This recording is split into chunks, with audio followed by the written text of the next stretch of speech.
Despite the House passage of that bill, a number of questions remain about subsidies, pre-existing conditions, and where the insurance companies stand. Bertha Coombs decided to take a look.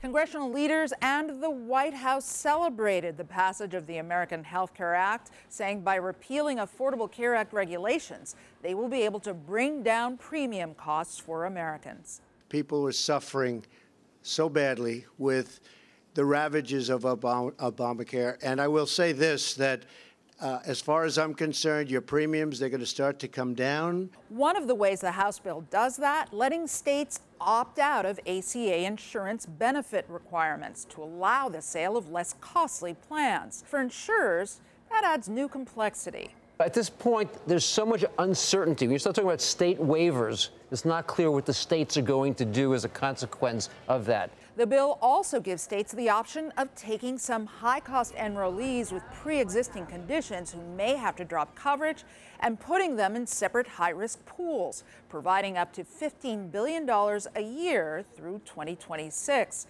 Analysts at Avalier Health estimate that funding could cover about 600,000 people a year.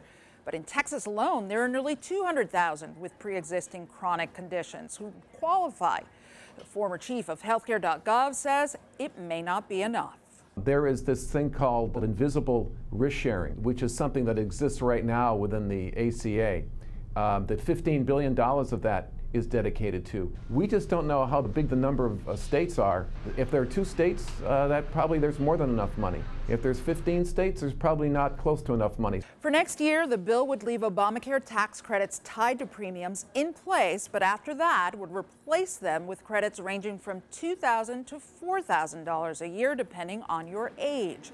The bill does not address near-term funding of $12 billion in Obamacare cost-sharing subsidies next year, which bring down out-of-pocket costs for low-income enrollees. Funding, insurers have said, is key to deciding whether they'll offer exchange coverage in 2018. And if that gets cut off, a large percentage of them might leave the market. AHIP, the health insurers trade group, says the industry needs certainty now on those cost-sharing subsidies. They also said that they stand ready to work with the Senate to improve the bill, starting with a recommendation that the tax credits be, quote, enhanced for those living in areas with higher health costs.